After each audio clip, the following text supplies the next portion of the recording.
ఇటీవల ఏ దేశం ఇంగ్లీషును అధికారిక భాషగా ప్రకటించింది? అమెరికా. అమెరికా అధ్యక్షుడు డొనాల్డ్ ట్రంప్ ఇంగ్లీషును అమెరికా యొక్క అధికారిక భాషగా ప్రకటించాలని నిర్ణయం తీసుకున్నారు. ఆయన కార్యనిర్వాహక ఉత్తర్వులపై సంతకం చేశారు. ఇటీవల క్యాన్సర్ బారిన పడిన దేశాలలో అత్యధిక క్యాన్సర్ మరణాల నిష్పత్తి ఏ దేశంలో ఉంది? భారతదేశం. గ్లోబల్ క్యాన్సర్ అబ్జర్వేటరీ అనగా గ్లోబోకాన్ 2022 డేటా ఆధారంగా ది లాన్సెట్ రీజనల్ హెల్త్ ఆగ్నేషియాలో ప్రచురితమైన అధ్యయనం ప్రకారం ప్రపంచవ్యాప్తంగా క్యాన్సర్ సంభవం సంఖ్య పరంగా భారతదేశం చైనా మరియు అమెరికా తర్వాత 3వ స్థానంలో ఉంది. అయితే 2022లో భారతదేశంలో క్యాన్సర్ మరణాల నిష్పత్తి పరంగా 64.47%తో ఉంది. ఇది అత్యధికంగా క్యాన్సర్ సంభవాలు ఎక్కువగా ఉన్న టాప్ 10 దేశాలలో పోల్చినప్పుడు ఇది అత్యధికం. ఇండోనేషియా, చైనా మరియు రష్యా భారతదేశం తర్వాత స్థానాల్లో ఉన్నాయి. ఇటీవల ఎక్సర్సైజ్ ఎడారి హంట్ 2025 ఏ ప్రాంతంలో జరిగింది? జోధ్పూర్, రాజస్థాన్ రాష్ట్రంలో.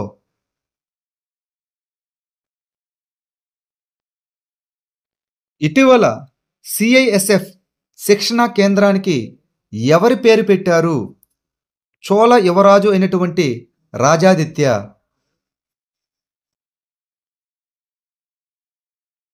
ఇటీవల వార్తలో కనిపించిన ఆరోవిల్లే సాంస్కృతిక పట్టణాన్ని ఏ మంత్రిత్వ శాఖ నిర్వహిస్తున్నది?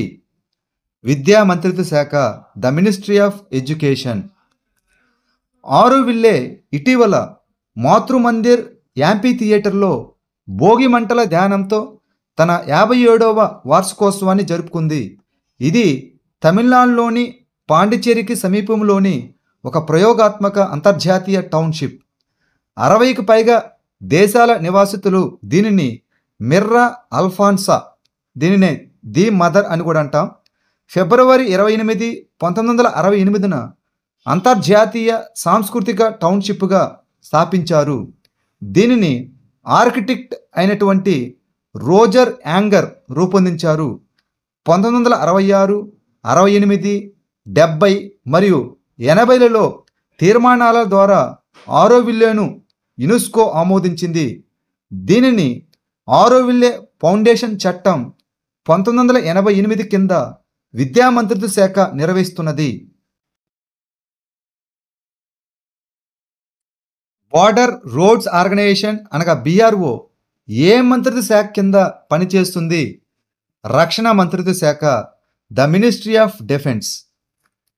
ఉత్తరాఖండ్లోని చమోలి జిల్లాల్లోని మనాలో ఇటీవల జరిగిన హిమపాతం నుండి కనీసం 14 మంది BRO కార్మికులను రక్షించారు. బార్డర్ రోడ్ ఆర్గనైజేషన్ అనగా BRO అనేది సాయుధ దళాలకు మద్దతిచ్చేటటువంటి భారతదేశ రహదారి నిర్మాణ దళం. ఇది రక్షణ మంత్రిత్వ శాఖ కింద పనిచేస్తుంది మరియు మే 7, 1966న దీనిని స్థాపించారు. BRO సరిహద్దు ప్రాంతాలు మరియు స్నేహపూర్వక పొరుగు దేశాలలో రోడ్లను నిర్మిస్తుంది, అదేవిధంగా నిర్వహిస్తుంది.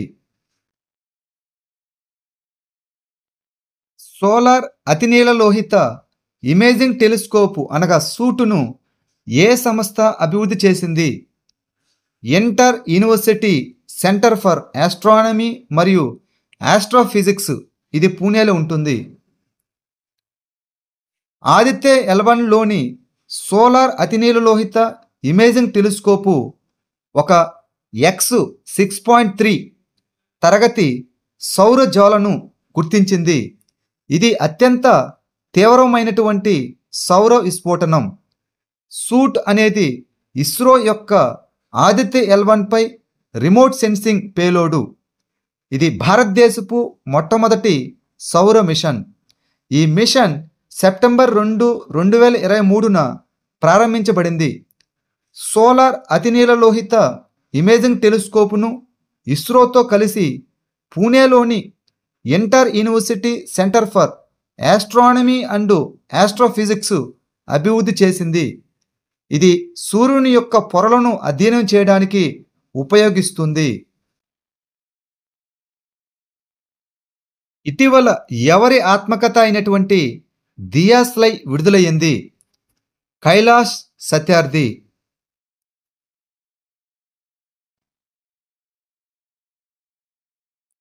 2025లో ప్రపంచ అప్రూవల్ రేటింగ్లో ఎవరు అగ్రస్థానంలో నిలిచారు? Narendra Modi.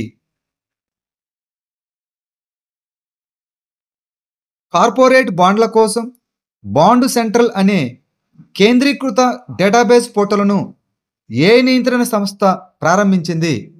Security and exchange board of India అనగా SEBI. Security and exchange board of India corporate బాండ్ల కోసం బాండ్ సెంట్రల్ అనే కేంద్రీకృత డేటాబేస్ పోర్టల్ను ప్రారంభించింది. స్టాక్ ఎక్స్చేంజీలు మరియు డిపాజిటరీల వంటి మార్కెట్ ఇన్ఫ్రాస్ట్రక్చర్ సంస్థలు సహకారంతో online bond platform providers association అనగా ఓబీపీపీ అసోసియేషన్స్ దీనిని అభివృద్ధి చేసింది.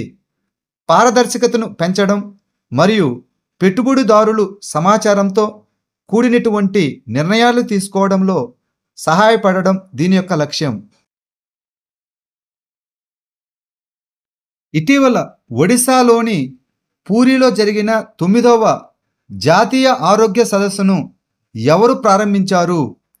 జేపీ నడ్డా.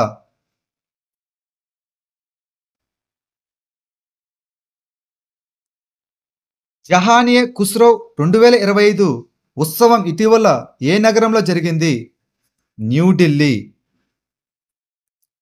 నరేంద్ర మోదీ జహానియే ఖుస్రో 2025 న్యూఢిల్లీలో ఉత్సవాన్ని ప్రారంభించారు. Artificial limb manufacturing corporation of India తన మొదటి సహాయక ఉత్పత్తి కేంద్రాన్ని ఏ రాష్ట్రంలో ఏర్పాటు చేయనుంది? త్రిపుర.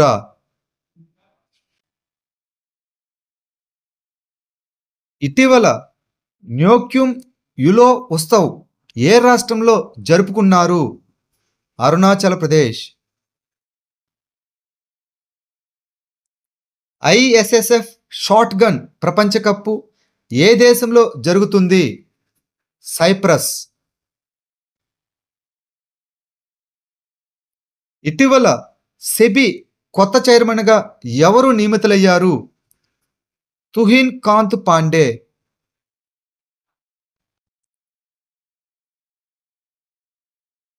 ఇటీవల ఐఎన్ఎస్ గుల్దార్ ఏ రాష్ట్రంలో భారతదేశంలోనే మొట్టమొదటి నీటి అడుగున మ్యూజియంగా మారింది? మహారాష్ట్ర.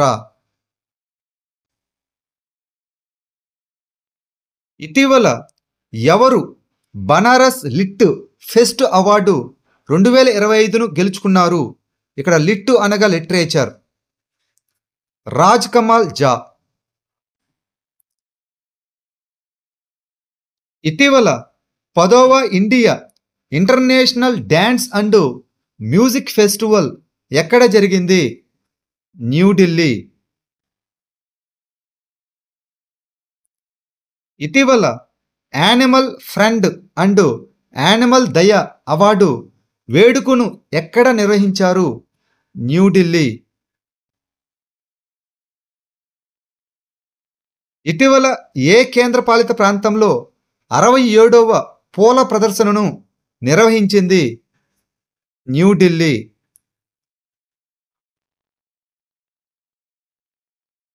ఇటీవల ఏ దేశం బ్లూ వీసా వ్యవస్థ యొక్క మొదటి దశను ప్రవేశపెట్టింది? యుఏఈ.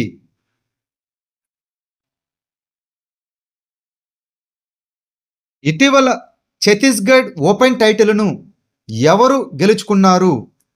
శౌర్య భట్టాచార్య.